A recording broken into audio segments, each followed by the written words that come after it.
يا الله يا كريم يا عظيم يا غفور يا شكور يا ود. بسم اللہ الرحمن الرحیم۔ الصلاۃ والسلام علیک یا رسول اللہ۔ السلام علیکم ورحمۃ اللہ وبرکاتہ۔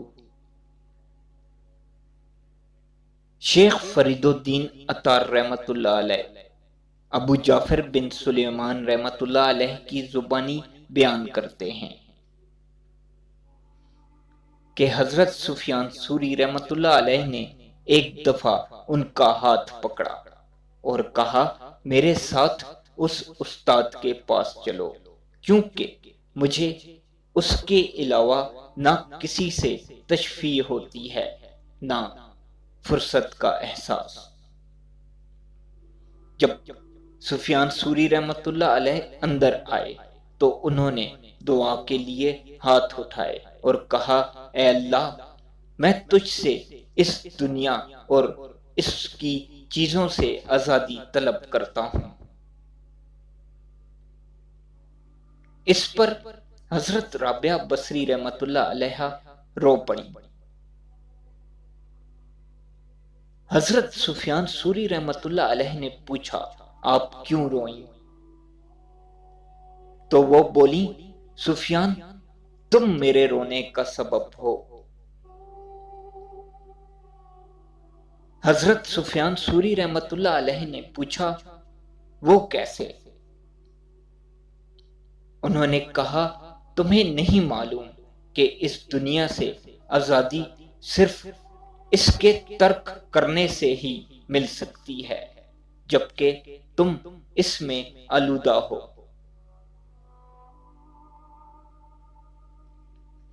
کلہات الانس میں مولانا عبد الرحمن جامی رحمۃ اللہ علیہ بیان کرتے ہیں کہ ایک بار حضرت سفیان ثوری رحمۃ اللہ علیہ نے آپ سے پوچھا، رب کی قربت چاہنے کے لیے بہترین چیز کون سی ہے؟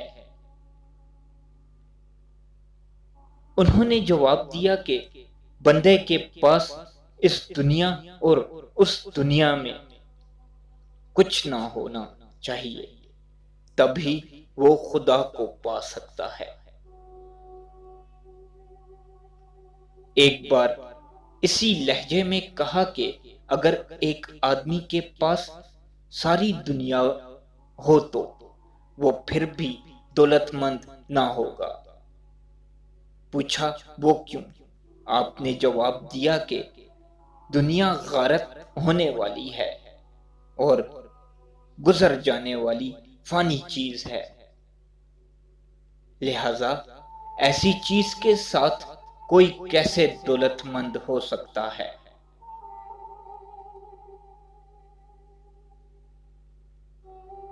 الجاحظ رحمۃ اللہ علیہ اپنی کتاب البیان میں کہتے ہیں کہ حضرت رابعہ بصری رحمۃ اللہ علیہ ایک ولیہ کی شہرت رکھنے کے باوجود اس بات سے خوف زدہ تھی کہ کہیں ایسا نہ ہو انہیں اپنے رب کی خدمت کے علاوہ کسی اور کام میں اطمینان محسوس ہونے لگے۔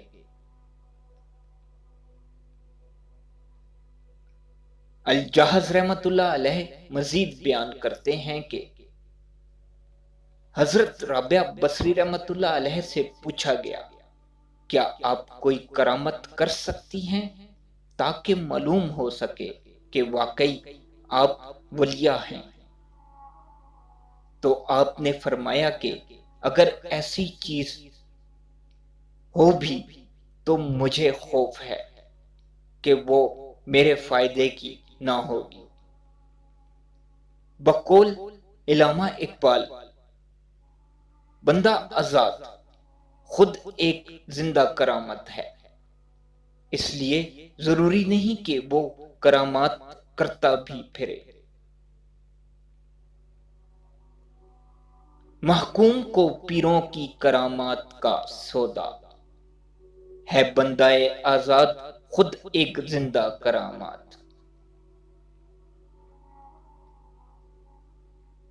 ایک بار چند مخلص مسلمان آپ کے پاس آئے اور نصیحت طلب کی تو حضرت رابعہ بصری رحمت اللہ علیہ نے کہا کہ اپنے اچھے کام بھی اسی طرح چھپاؤ جس طرح آپ اپنے برے کام دنیا سے چھپاتے ہو۔ آپ خود بھی دنیا سے کسی بھی ستائش یا صلے کی تمنا یا تعریف کی طلبگار نہ تھیں۔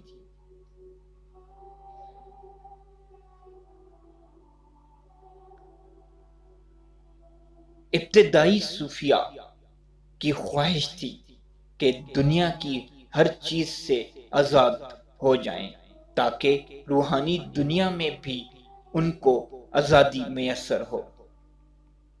اس بات کی توضیح و تشریح شیخ فرید الدین عطار رحمت اللہ علیہ کے بیان کردہ واقعے سے ہوتی ہے کہ ایک دن حضرت رابعہ بصری رحمت اللہ علیہ نے ایک آدمی کو چاندی کے 3 درہم دیے اور کہا کہ میرے لیے لباس خرید لاؤ۔ لباس کی حضرت رابعہ بصری رحمت اللہ علیہ کو اشد ضرورت بھی تھی۔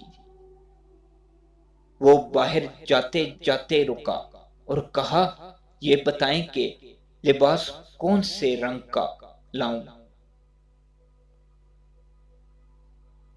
حضرت رابعہ بصری رحمت اللہ علیہ نے کہا چونکہ رنگوں کا معاملہ دنیاوی حواس سے تعلق رکھتا ہے لہذا تم رقم واپس کر دو، مجھے لباس کی ضرورت نہیں۔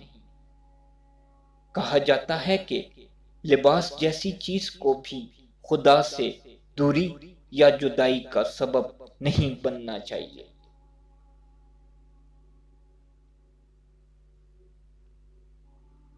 ایک بار حضرت رابعہ بصری رحمت اللہ علیہ نے اپنے چند ملاقاتیوں کی